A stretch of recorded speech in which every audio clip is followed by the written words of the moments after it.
Okay, in this video we're going to start taking a look at section 16.2, which is line integrals. So I'm going to have this thing I'm calling C, which is a smooth curve.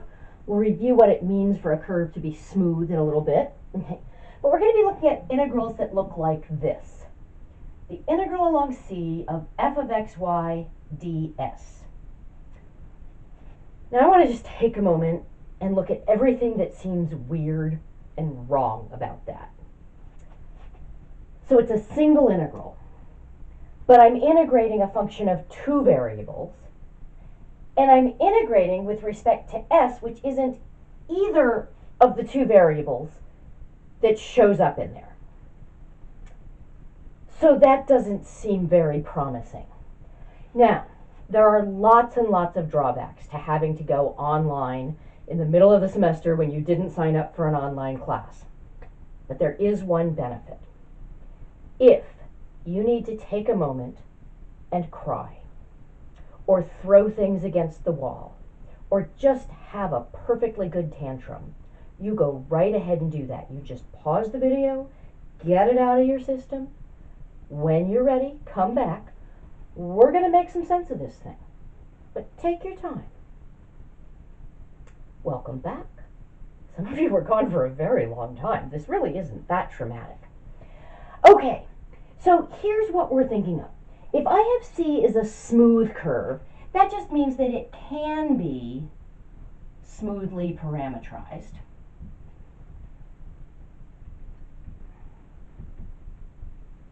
So that I can view C as the graph of R of t, and this is a smooth function. And for that to be smooth, that means that R prime of t is continuous, and R prime of t is never the zero vector. And if you remember, a consequence of that is that we're going to have a continuously varying unit tangent vector. Another consequence is that my curve will be orientable, okay, because we can never change direction. So we're not going to reverse and retrace things. In order to reverse and change things, we'd have to either have the derivative be zero or undefined at some point, and we don't have that. Okay. So I've got this. Now the s here that I'm integrating with respect to is going to be arc length. Okay. So here's essentially what's going on. This curve, it's a one-dimensional curve, but it's living in two-dimensional space. So points on this one-dimensional curve have an x and a y value, which means I can plug them into f, which I'm going to think of as my height function. That's going to just assign a height to all of the points that are on this curve. I'm going to think of that as a signed height, because the z value could be positive or negative. Of course, usually z is up and down. I'm going to, for the moment, think of the z-axis as coming straight out from the board. And I'm basically, to each point on that curve, I'm just attaching a z value or some height. So I'm getting something that looks like this. I'm basically getting a ribbon of surface area. And what this is going to be is the signed surface area of that ribbon that I get by attaching a height to every point along this curve. Okay. So essentially, this is the height. The base, instead of being just a small change in x or a small change in t or a small change in a single variable, the base is a little section of the arc length. Okay. So that's what this means. Now we're going to have to figure out how we actually go about evaluating this.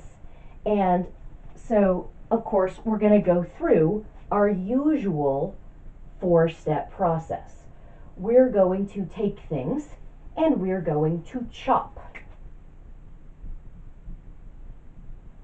So I'm going to chop this curve into little pieces. Now I don't have to chop them into equal length pieces, but it's a little bit easier if I do. And then I can approximate. So I'm going to approximate the signed volume that lies above a little piece of this thing. So basically, what I did here was I said, okay, I've got this curved thing, and I just sort of straightened it out. So that this length right here is just the length of this curve. Now I'm just going to do that for each little section as well. I'm just going to sort of straighten it out so that there's my delta S, that's the arc length. And then of course we have this dilemma that the height might very well vary over things. Oh dear. Okay. Well, what do we do when the height varies and we wish it didn't? We go into denial and we pretend it doesn't change. So, if this was the ith piece into which I had chopped things, I could choose a representative point in here, and I could approximate this with the signed area of a rectangle whose height was f of xi star yi star. Now I don't have a separate subscript for the x's and the y's because this is just one point that lies in the ith piece. This is a one-dimensional thing, so I'm just chopping into those little pieces. Okay. Once we have this, of course, we can add them all up.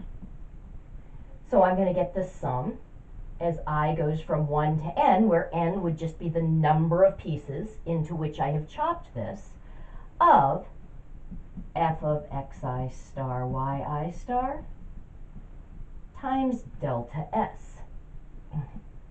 And then step 4, we take the limit. So what we will have then is the limit as n goes to infinity. Now the significance there is not that we have lots of pieces, but that n going to infinity forces all of the pieces to be small. That will be true if I chopped this up into a regular piece, regular partition, so that each of the delta s's was exactly the same, because then the length of each little sub-interval is, or sub-piece, is going to be the entire arc length divided by n. So as n goes to infinity, that's going to 0. Of the sum as I goes from 1 to n of f of xi star yi star times delta s. And of course that limit is actually a Riemann sum, and that's going to give us this integral. Now that's kind of nice conceptually. That doesn't really tell me how to evaluate it, because I'm used to getting a Riemann sum where I've got a function evaluated at a representative variable and I'm integrating with respect to that change in variable. So I haven't at this point eliminated the problem that I have 3 different variables in this problem, x's, y's, and s's. If I'm doing a single integral, I want to get it down to just one variable. Well, I can. We said if this is a smooth curve, that means it has a smooth parameterization, r of t. And here's the beauty of a parameterization. With a parameterization, the number of variables, here there's one variable for a parametric curve, the number of variables matches the dimension of my object. A curve is a one-dimensional thing.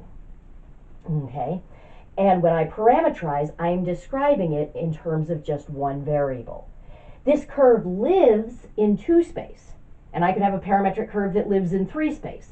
So to describe a point on the curve, I'm usually using 2 variables, an x and a y. But if I parameterize, I can describe both of those in terms of just one variable. So again, the number of variables matches the dimension of the object. That is why parameterizations are so incredibly important.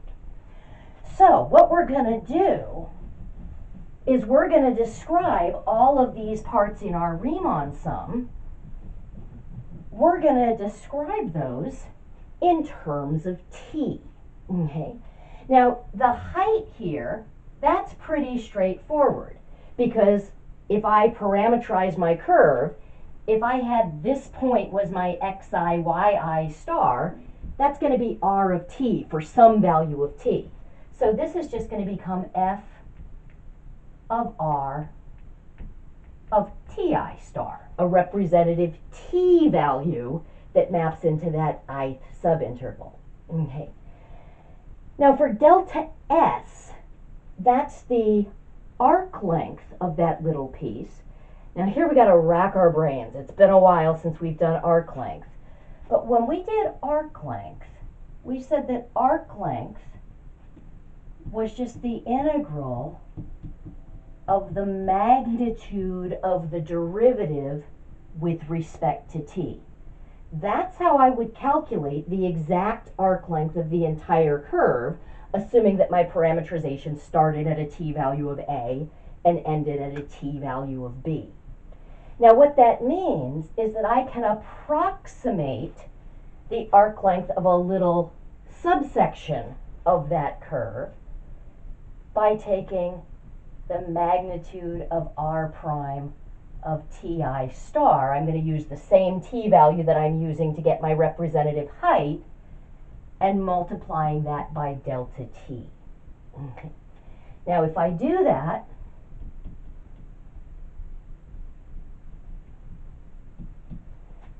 that becomes very nice, because now we've got the limit as n goes to infinity of the sum as I goes from 1 to n of f evaluated at r at a representative t value times, whoops, I left off the second part of the magnitude, times the magnitude of r prime at that same representative t value times delta t.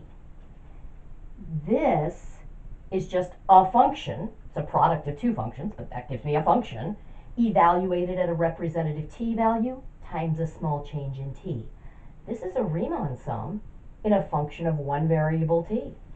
This is going to be the integral from a to b.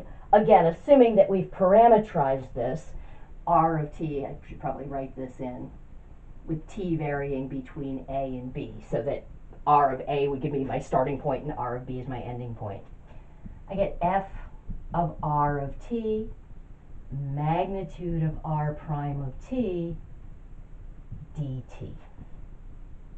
So that is how we're going to actually evaluate our line integrals. And we'll do an example of that in the next video.